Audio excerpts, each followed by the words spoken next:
Hello there guys, welcome back to Younes Talks Football, welcome back to a brand new video. I hope all of you are doing well today. Video number 1 of 2, and we wake up to a pleasant day.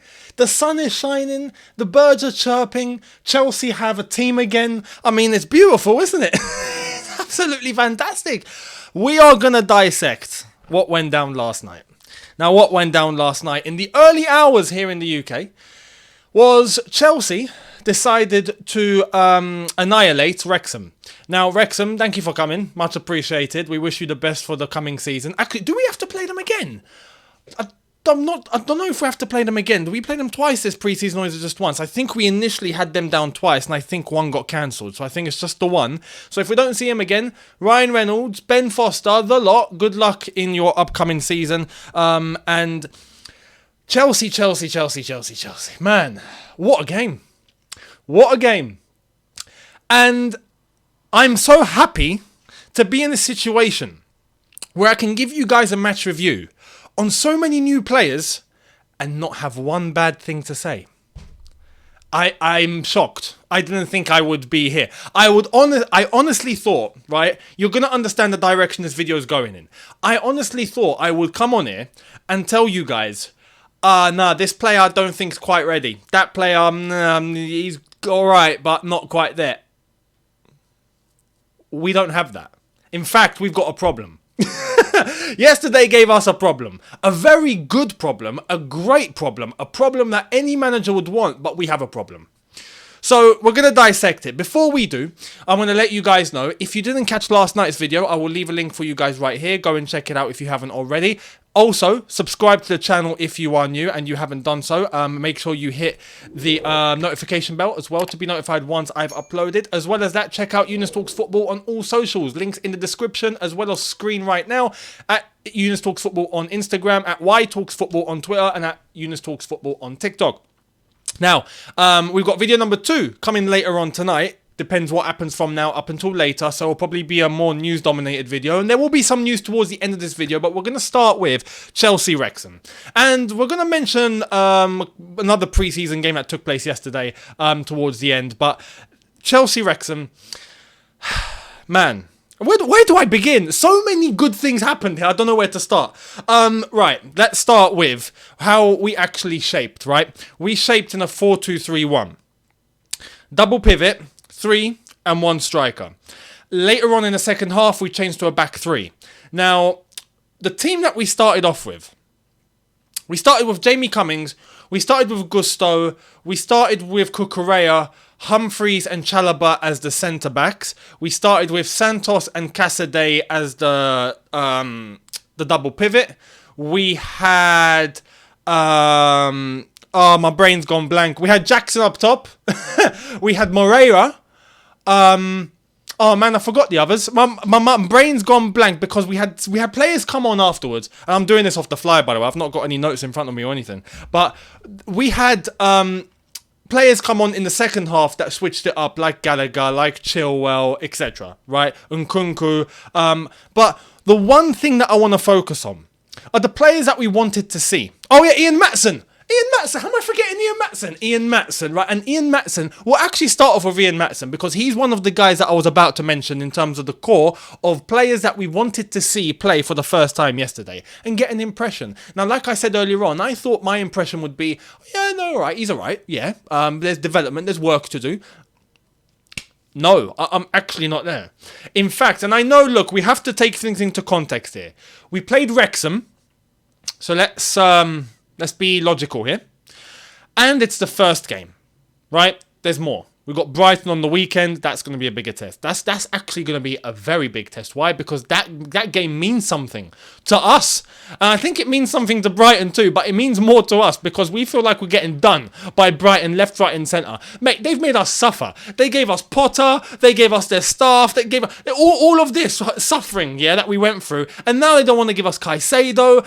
And they want Levi Colwell. The cheek. Look, we got to destroy them on the weekend. If that's not motivating enough, right? I don't know what it is. But anyway, that's for the weekend. We'll get to that. But those games that are coming up, Brighton, we've got to play Dortmund as well. Like, those are games where the levels are going to be upped. But I'd like to think that the performance yesterday, alongside the scoreline, 5-0, and the way that we played, is testament to the level that this squad is in such a short time under Poch. And these young players that I'm about to mention, I was expecting, as I said, mistakes here and there, but I don't think we got any. So let's start off. There's players that I want to talk about. Ian Maatsen surprised me. Especially, and you know what? Testament to Poch. Poch decided to play him as a left winger, not as a left back. He put Correa left back. He put Ian Maatsen as a left winger. Now that's been done before. We've seen examples. Gareth Bell was a fullback at one time. Then he got shifted to a winger, and look what happened. There's other examples of players that have been in that position. They've been slung a little bit more forward, and then they've blown up. Ian Maatsen could be one of those. Could be, and we've tried him as a left winger, and he flourished. He absolutely flourished. Got into great positions, was linking up very quickly, was passing the ball very quickly, was very clinical. He scored twice. I mean, brilliant. Absolutely brilliant. But the most important thing isn't the goals. It's the positioning, the movement, the sharpness. I want to say this about everyone. Everyone looked sharp. There wasn't one player that looked like they were slacking. Not one. And that is what pre-season's about. You want to make sure everyone's sharp. I'm surprised that everyone is this sharp this early. I'm shocked.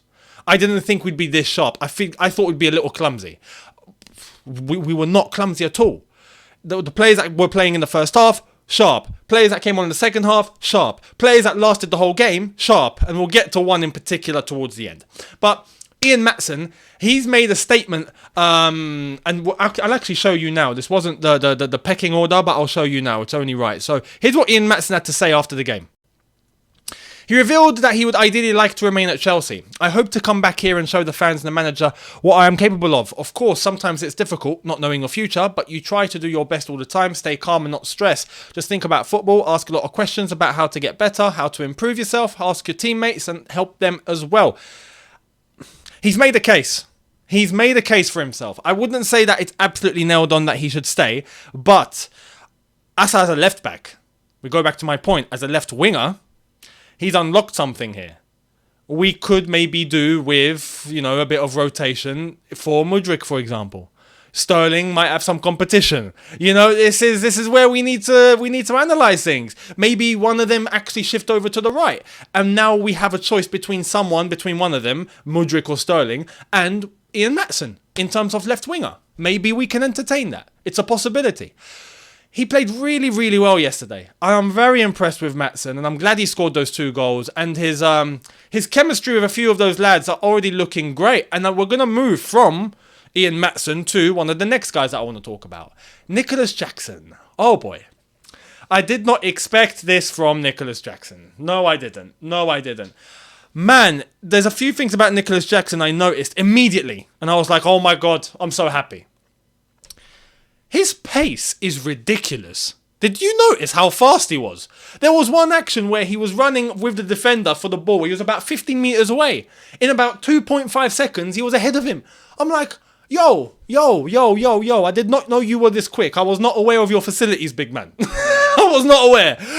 So there's that. But on top of that, the one thing we've been lacking from a number 9 for quite some time, right, is the ability to keep the ball at feet, to know what you're going to do, to take players on, to execute, to not lose the ball, and to get your pass or your shot off. Nicholas Jackson was doing that time and time again, and got their first assist by linking up to Ian Maatsen. And what did he do before that? Managed to take the ball from near the halfway line, drive past a couple of players, penetrate the space, look unselfishly, give it to Ian Maatsen instead of taking the shot, and it's 1-0. Beautiful from Nicholas Jackson. He was constantly looking, and I love this as a striker, right? Myself, when I played, especially when I was proper playing, I was playing as a centre forward. I always tried to look for the run. That was my style. I love to get in behind. I love to be able to find a space that the defender's not paying attention to. And then try and send a signal to whoever my teammate on the ball is that I'm running into that space. Send it. Whether it's going to be over the top or whether it's going to be a through. I love when someone can give me a ball on a through a couple of defenders, gets me on a one-on-one. I love that situation. Nicholas Jackson was doing that again, time and time and time again. Every single time I look, he's trying to make a run. He's trying to get into a space. And he always executed it. And every time he got the ball, his first touch, on par. Fantastic. Beautiful. Didn't lose the ball. Was screaming for a striker that can do that. I'm very, very happy with Nicholas Jackson. I have to say, everything I'm saying now is a very good first step. I'm not saying they're all finished articles. They're not. But they were very impressive. So Nicholas Jackson, beautiful. And it gives me some sort of confidence that maybe we can ride with Nicholas Jackson for the season. Maybe we can. Maybe he's got it in him. Right? We'll see in the next few games how he does. And I'm sure Poch will be executing things perfectly. We move. Santos. One of the double pivot. And this was one of the players that I was looking at and thinking, all right, now, mate, this is going to be one of them that I don't think is going to be ready. He looks very ready. He looks quick. He looks dynamic. He looks brave. Not nervous. He moves the ball fast. He gets into positions very, very efficiently. He's not static. That's one thing about the midfield yesterday that I loved. Oh my God. No one was static. Everyone was moving. Testament to Poch. You can tell that's got Poch written all over it. Everyone's moving. I'm like, my goodness, finally, we're getting movement. Do you remember last season, the amount of times we saw players just stuck in the mud? Painful. We didn't get any of that. Santos included. Santos and his chemistry with a certain other midfielder that I'm going to leave till last. Wait for that. But Santos, for his age, for what we expected, he far exceeded. So absolutely fair play to Santos. And we move to the right back, Gusto. I think we're safe in that position. I think we're more than safe. He's quick, he's agile, he's mobile, he runs in behind, he comes inside, he knows how to take players on, he forms great combinations, he tackles well, he defends well, he crosses the ball well. You know, he cuts in and combines and gets involved in the attack well. If something happens to Reece James, we are very well covered. It looks like we're very well covered anyway. Gusto looking very, very good. Very, very good. So I'm very happy with him. We're going to shift to a player that came on in the second half, Angelo Gabriel. That was another one that I expected to see and go, yeah, he's all right, but not quite ready. Again, just like Santos, I look at Gabriel and I'm like, yo. I mean, look at his link up towards the last goal for Ben Chilwell. Absolute elite vision. And he anticipated that before. You could tell he got the ball, ran into that space purposely because he knew Chilwell was going to be running there. Now, I think that's a part of responsibility to Pochettino because you can see the training clips that Pochettino gets them playing in a certain way, gets them executing certain passes down certain avenues. And I think that is an example of what they done in training. I think that is key. So we have to bear that in mind. But Gabriel executed it as perfectly as you would want. Fantastic. Absolutely fantastic. So there's that, Angelo Gabriel. Now we shift back. Actually, before we do, Moreira. Moreira's the one guy that I can look at and go, he was great. Don't get me wrong. But I think at times he got a bit too excited. So maybe here he needs to calm down a little bit. But his speed, his dribbling ability, the way he cuts in is fantastic. We've missed that on the right-hand side. And he didn't really set a foot wrong. There's just times where maybe he missed a certain avenue to go down. Didn't lose the ball a lot of times, I'll be honest. But took a bit of time on the ball sometimes instead of, maybe slowed the game a little bit down at moments. I'm nitpicking though. But overall, out of everyone, because I think everyone else done so well that it makes Moreira look like he done maybe just all right. When in reality, he actually done quite well. So, testament to everyone else that just looked fantastic, I think, rather than just Moreira looking average. He didn't look average, he was good. But out of everyone, I think he was the least, if you know what I mean. So, Moreira, There's definitely room to develop and room to grow, for sure. We're going to get to, before we get to the big boys, we're going to get to one player in particular, and I have to mention him. For me, man of the match. Man of the match. Some people are going to say Ian Matt's a man of the match. I understand. He scored twice and he played very, very well. But there's one executioner on that pitch. There was one boss, one commissioner. There was one general. And I'm shocked. And this is going to go back to points that I've made for the past 2 years, right? We've struggled in our midfield. Cassidy. What a machine. What a machine. That is a midfielder. I'm going to make the point right now, because from what I can just see, the way that he is, I'm like, I know it. He's an upgrade on what we had before.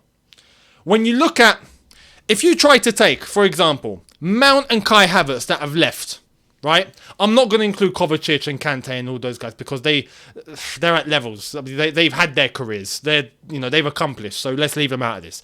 But Mount and Kai Havertz, right? Mount's gone, midfielder. Havertz has gone, midfielder / attacker / whatever his position actually is that we don't actually know to this day. Right? That Arsenal are going to try and figure out. But there's that. They've left. Now you tell me, if we had Cassidy, we have Jackson, we have Nkunku, who I'm going to come to, I think we've made an upgrade. And especially Cassidy. People are going to talk about Lampard regen. Who's the next Lampard? I don't want to do this to Cassidy so early, but I can't help but think for himself, and he will be the original Cassidy. Don't compare him to anyone else. But if anyone even wants to make some sort of a comparison based on style and execution and the way that he plays, Cassidy is it. He is it. The man is physical. The man his vision is unbelievable. I mean, my goodness. The way he can pick out, he glides, he's got elegance. The way he glides, he gets the ball, he's confident, he's cool-blooded. I love a midfielder that's cool-blooded. I've not seen it since Zidane. And again, don't make comparisons like that. But I'm just saying, in terms of the style of the player, he's got all the attributes you want in a top midfielder. The only thing is he's young and his experience. There's no shock now that he was player of the tournament for the Under-20 World Cup. He was player of the tournament. I'm not shocked. What we saw yesterday was absolutely obvious as to why he got that. The guy is wonderful, offensively and defensively. He doesn't hesitate. He doesn't lose the ball. I mean, he always knows where his teammates are. He's able to take the ball from one area of the pitch, go past a few players to get to a certain area, knowing that he's going to get options. He thinks about things that we've not seen Chelsea midfielders think about in a while. You know what I mean? For me, we have a problem. Because these players that I've just mentioned, right? We're going to get to Nkunku and those guys that we know are going to be staying. But the players that I've mentioned are players that could possibly go out on loan. We have a problem now. Because many of them, we can easily look at and go, no, don't send them. Stay. They have to stay. Cassidy, for me, is one that has to stay. He has to stay. He's ready. For me, my gut instinct, and we'll see what he does in the upcoming games. But I look at Cassidy and I think he's ready. He's absolutely ready. The guy is ready to become a beast in the Premier League. So, for me, I love Cassidy and the way that he plays his football, man. I love it. This is what I've been wanting in the midfielder for ages. So I'm very, very excited. I mean, and we talk about Nkunku, right? You see that combination with Nkunku and Cassidy. Nkunku gives it 1-2. Cassidy, boom, knows exactly where he's running to. The weight on the pass, fantastic. Straight into Nkunku's path, and he goes around the keeper to score the fourth goal. When you look at Cassidy's passes, the weight on it is always perfect. It's perfect. The amount of times he tried to send a through ball, and he did, and his weight was spot on. Absolutely spot on. The ability to be unpredictable, and this is what we've lacked, the unpredictability. For a player like Cassidy to get the ball and you don't know where he's going. Unlike before, and I go back to Mount, this was why one of my problems with him. It was predictable. You just knew what he was going to do. You knew, right? You knew. And yes, he's physical, but I'm talking on the ball. Technically, I don't think he has it. That was my issue with him. With Cassidy, I look and I go, you have it. You have it. That's just why I'm excited. So with Cassidy, he has to stay. For me, he has to stay. That's my honest opinion. Now we move to Nkunku. I'm very happy for him. Nkunku looks good. Nkunku looks like he is physically already ready, if that makes sense. Already ready. And he scored. I'm very happy for him. And he scored in a way that I think many others in the past would have missed. He managed to get around the keeper after the ball from Cassidy, and then he has to go back in order to get behind the ball and put it in. And there was defenders coming in the way. Very quickly, boom, straight in the net. Havertz last season would have missed. We know this. He would have skied it. Or he would have hit it wide because it was at an angle. He had to turn like this and then try and completely turn his body to hit it that way. But Havertz would have probably hit it, I don't know, flipping to row M or row L. You know, so that's already, it's already looking like we have upgrades.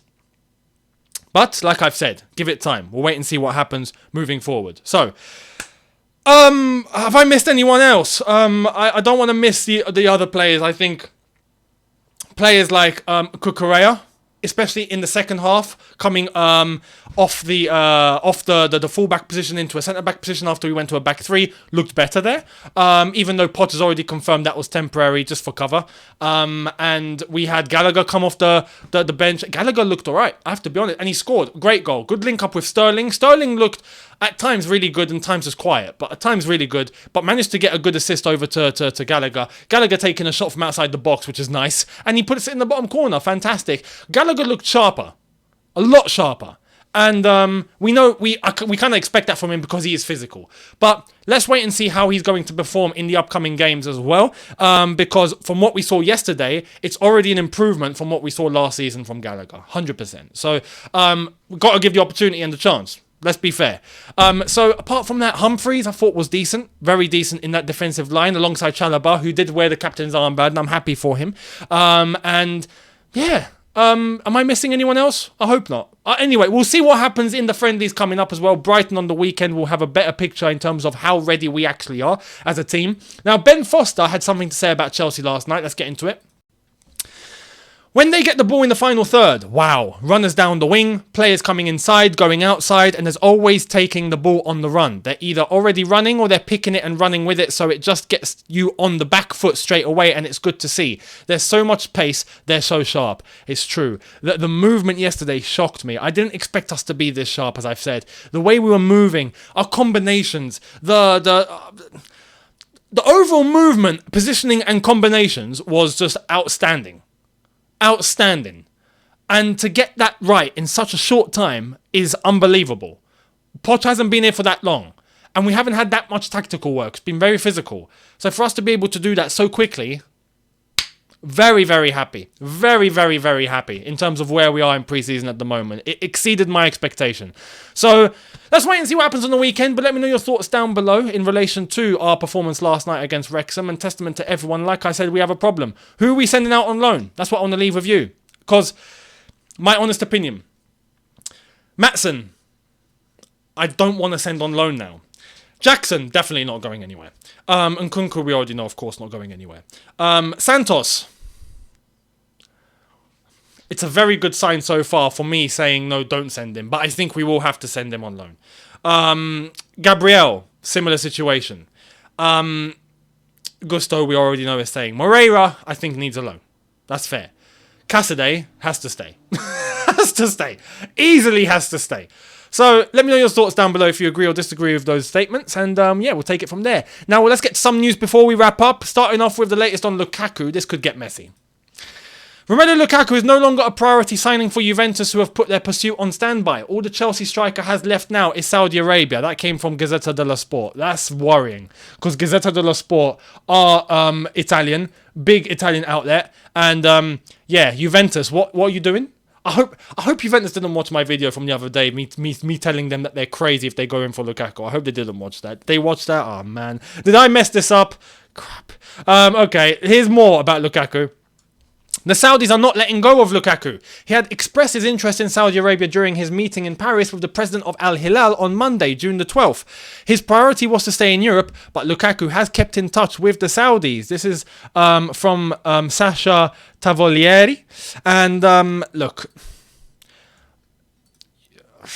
I'm just going to sum it up. Lukaku, you better start learning Arabic.